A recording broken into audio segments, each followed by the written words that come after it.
할렐루야, 조나시입니다. 오늘도 말씀으로 하루를 시작합니다. 슬기로운 아침 시간 역대하 11장 말씀입니다. 여러분 혹시 KBS에서 방영했던 예전에 누가 잘하라는 프로그램 기억하세요? 아마 이 프로그램의 제목이 귀에 익숙하시다면 그만큼 나이가 드셨던 분이실 거예요. 그 당시는 각 방송국마다 이 동요 프로그램들이 많이 있었습니다.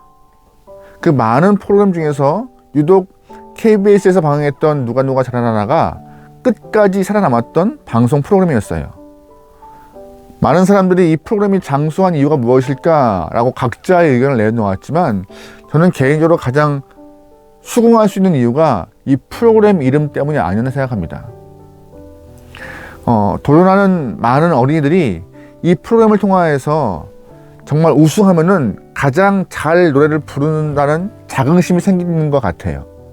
또한 정말 잘하는 사람들이 모여서 이 프로그램 안에서 정말 실력을 견주고 싶은 도전의식도 주는 것 같고 이름이 주는 임팩트가 굉장히 강했던 것 같습니다.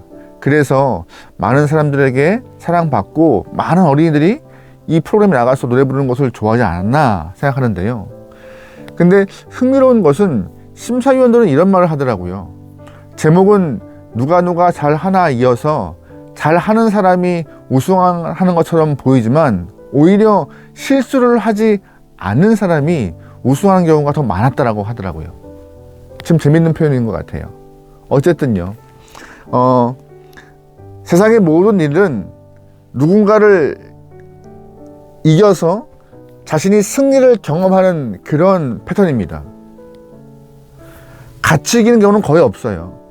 상대방을 눌러야지 내가 이기는 것이고 내가 이겨야 승자가 돼야 최고의 자리에 앉아야 다른 사람들에게 추앙을 받고 다른 사람들에게 박수를 받을 수 있는 그런 시스템들이요. 그러나 신앙은 그런 모습이 아닙니다. 신앙은 누구를 이겨야 하고 상대방을 꺾어야 하는 프로그램이 아닙니다. 하나님은 다른 사람과 비교하여서 내가 저 사람보다 나아 하면서 비교하는 모습 그만하고 말씀하셨어요.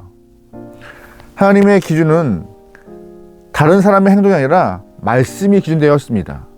말씀을 나의 삶에 비추어 볼 때 그 말씀에 내가 적당한가, 합한가, 부족한가 이것을 스스로 맞추어서 살아가는 것이 신앙인 것이에요.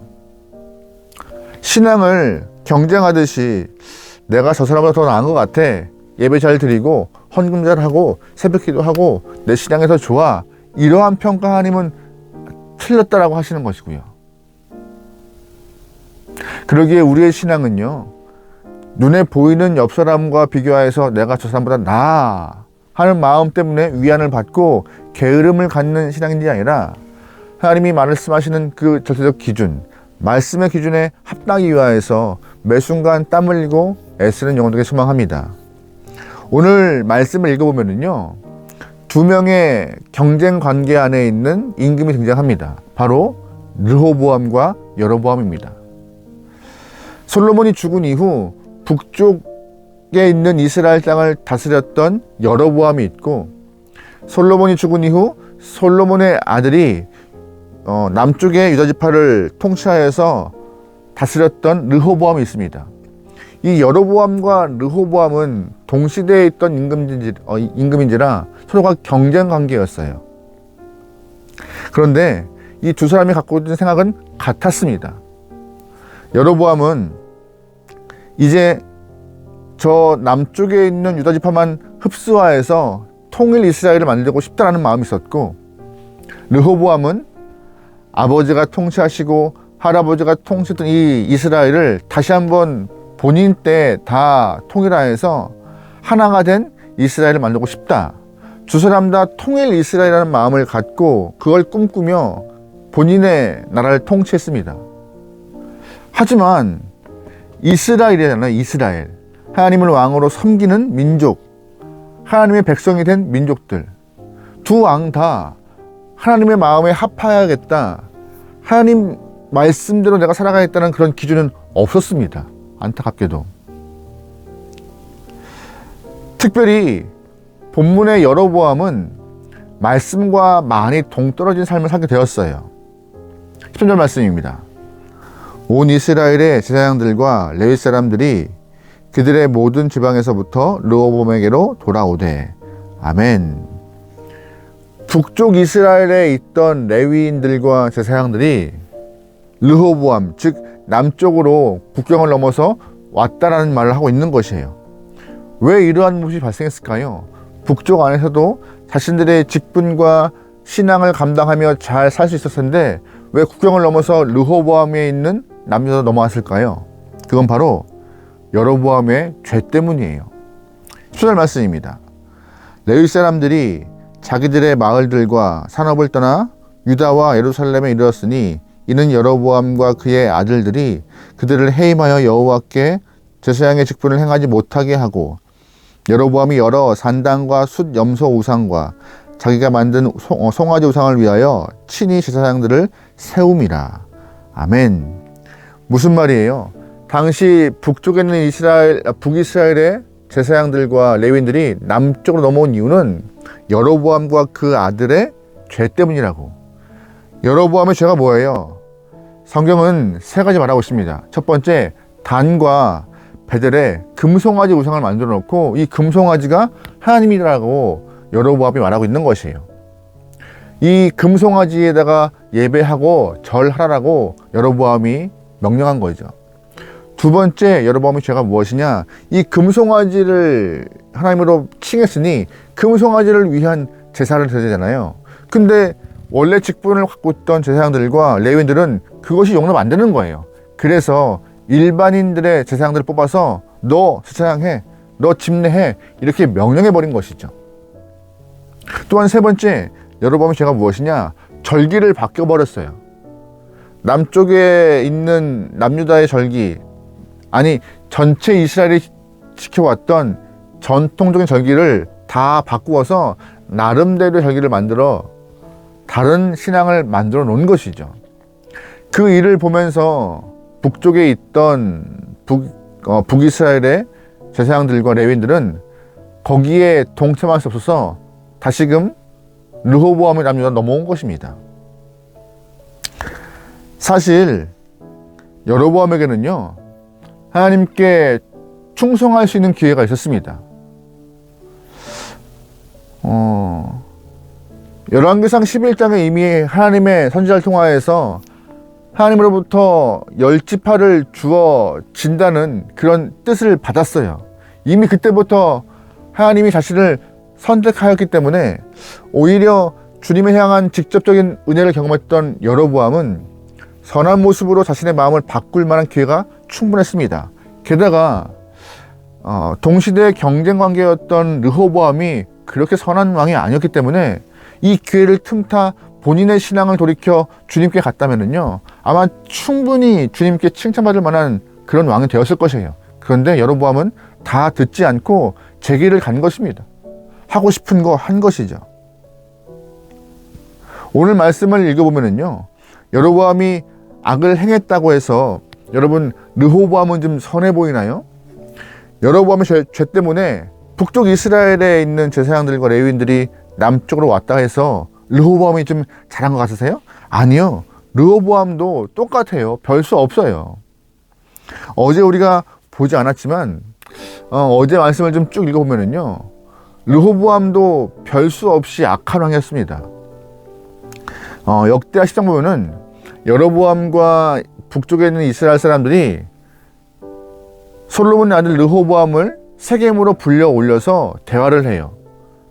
당신이 임금이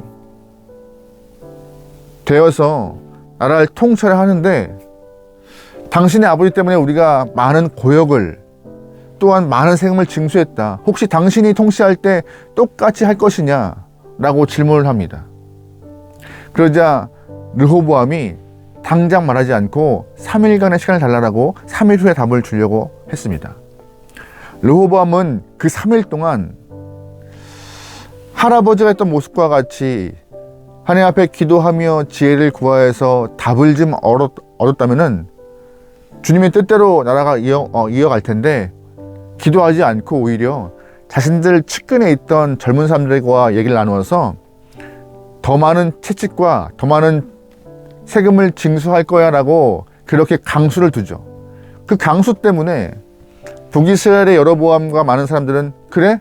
너 같이 안 있어. 너의 통찰이 있지 않을 거야 하면서 나라가 갈린 것이죠. 두 사람 다 충분한 시간과 돌아올 수 있는 기회가 있었지만 여로보암이나 르호보암이나 두 사람 다 하나님 보시기엔 낙제점이었어요. 말씀 기준이 아니었거든요. 스스로 볼 때 야 내가 그래도 저기 르호보암보다는 낫지 않냐? 내가 그래도 저 북쪽에 있는 여로보암보다 좀 낫지 않아? 이렇게 평가해서 스스로가 돌이키거나 반성할 수 있는 기회를 다 놓친 것이죠. 이스라엘 왕이 세상과 같은 평가의 왕이라면은 본인들이 통치한 나라에서 잘하면 돼요. 근데 이스라엘 자체가 그러지 않잖아요. 이스라엘 왕이라 함은 하나님은 왕으로 섬기는 목자 같은 입장이기 때문에 주님의 뜻을 잘 받들어야 하고 신앙으로 무장해야 하며 말씀의 기준에 합한 모습으로 나라를 통치하는 것이 이스라엘 왕인데 둘 다 그걸 놓치고 있던 것이기 때문에 주님 보시기엔 다 불합격, 낙제였던 것입니다. 두 사람 다 눈에 보이는 것만 보고 평가했던 것이죠. 우리 또한 같은 상황에 놓여 있어요. 우리도 같은 공동체 안에서 여러 사람들과 함께 신앙생활을 합니다. 눈에 보이는 것 때문에 내가 저 사람보다 낫지 않아? 나는 저렇진 않아. 나는 저거보다 좀 낫지 하면서 스스로의 신앙을 좀 위로하거나 높이 들지 않으세요? 우리의 신앙은요, 상대방과 경쟁하여서 우위를 겨루는 그러한 결투적인 신앙이 아니라 말씀, 절대 기준인 말씀을 통하여서 내 몸, 내 마음, 내 신앙이 합당한가라고 계속 체크되는 것이에요. 여러분은 오늘 하루의 삶 가운데 말씀을 기준으로 놓고 말씀에 자신의 삶을 좀 비춰보기 소망합니다. 하나님을 더 사랑하고 있는가? 이웃을 더 뜨겁게 사랑하고 있는가? 증인된 삶을 살고 있는가? 삶에 성령의 9가지 열매를 맺고 있는가? 어디를 가든 먼저 그 나라와 그 일을 구하고 있는가? 여러 말씀을 떠올려 보면서 우리의 삶을 좀 비춰보고 체크해보고 평가하고 점수를 매겨보면 좋을 것 같습니다. 오늘 영상을 보시는 모든 분들의 삶이 말씀 기준에 낙제하시는 분이 한 명도 없기를, 모두가 다 잘했다 칭찬받고 하나님께 수고했다라고 위안받고 격려받을 수 있는 그러한 신앙이 되길 소망합니다. 오늘 하루 땀 흘리죠. 말씀을 이뤄내기 위하여서 땀 흘릴 수 있는 저와 여러분의 삶이 되기를 주의 이름으로 축원합니다. 아멘. 기도하시겠습니다. 하나님, 눈에 보이는 것 때문에 기준이 흔들리고 눈에 보이는 것 때문에 마음이 약해지고 눈에 보이는 것 때문에 안심할 수 있는 그런 신앙이 아니라 철저하게 말씀을 기준 삼아 말씀을 이뤄내기 위하여서 땀 흘리고 애쓰는 주님의 귀한 영혼 되게 허락하소서. 말씀을 지키는 것 쉽지 않습니다. 어렵습니다. 나만 유별난 것 같고, 하지만 하나님, 그런 마음 다 꺾어놓고 성령 하나님이 함께 하심을 통하여서 말씀을 지키는 것이, 진리를 지키는 것이 하나님을 기쁘게 하는 것이며 나의 신앙을 지키는 것이며 주님이 원하시는 것임을 기억하며 이 땅 가운데 살아가는 저희들 하나님의 마음을 시원케 하기 위해서 말씀을 지켜낼 수 있도록 역사하여 주시옵소서. 오늘 하루도 맡겨오며 예수님의 이름으로 기도합니다. 아멘.